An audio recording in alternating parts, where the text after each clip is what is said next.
It's time for a look back as WTAP celebrates its 70th year in the Mid-Ohio Valley. In the spirit of celebration, we have invited some familiar faces from the past to celebrate with us. We sit down with Amy Strobl in this week's Turning Back the Dial. Turning Back the Dial, a look back at WTAP's 70 years. Sponsored by Marietta Community Foundation and West Virginia Central Federal Credit Union.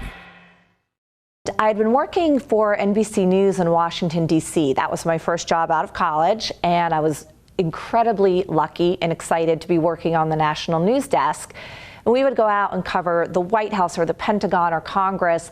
And it was an exciting time. Bill Clinton was president then. I've actually got to cover the White House when he was there. This is Amy Strobl, though you may know her better as Amy Saalwachter. Strobl moved to the Mid-Ohio Valley in 1997 after working in news on the national level. She found her love for local news. The people, when you go out for local news, are real. And when you go out for national news, the politicians all have media training and they know how to speak to you and what sound bites to give you. And I felt there was some authenticity lacking from it. So I started tagging along with the reporters at WRC, decided I really wanted to do on-air work, and I knew I had to come to a smaller station to do that.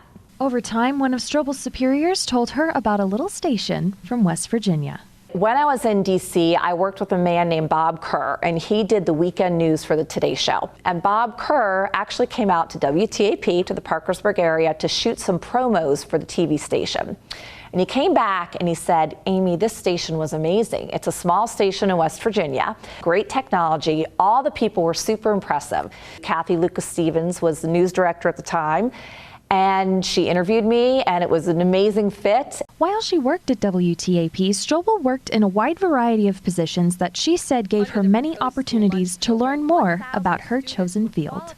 So when I started here, I started as a daybreak producer. So I was coming in at 2 in the morning, getting the show ready, and then I would stay and help with the new news. And then I transferred over to producing the 6 p.m. news during the week. When I did that, I was able to start doing lots of writing, lots of reporting, and eventually I switched over to anchoring a little bit for the weekend news. So as you go to a bigger station or maybe you go to a whole nother job, you've picked up this incredible set of skills that you can use in all types of fields.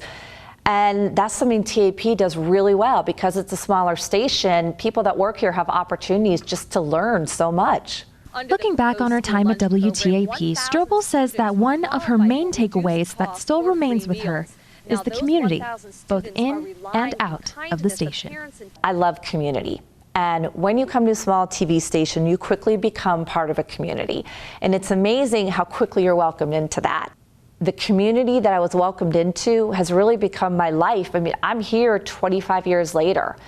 We're really lucky where we live. As the community around her became an important part of her life, Strobl shares what working in the Mid-Ohio Valley meant to her and how it led to an unexpected, yet welcome, introduction. I actually, kind of a fun story, I met my husband. I was doing a story on men and breast cancer, and I got sent over to St. Joseph's Hospital, and I went over and I interviewed a radiologist named Peter Strobl. And I remember he came in the room and I thought, he's a good looking guy, but I quickly noticed he had a wedding ring, right? So bummer.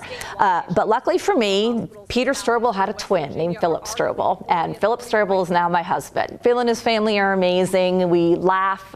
We look back at that story now, we giggle so hard because Pete was a little nervous, and so he blinked his eyes like this the entire interview.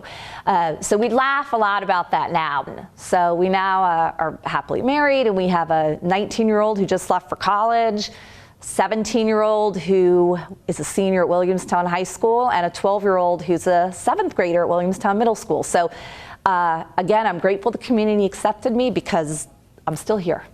Strobl says that she currently volunteers and is frequently involved in the community that has become of utmost importance to her, on top of doing freelance work from time to time, where she gets to do one of her favorite things: tell the stories of others. When you go out in the field and you meet people, you're usually meeting them on what's one of the worst days of their lives or one of the best days of their lives.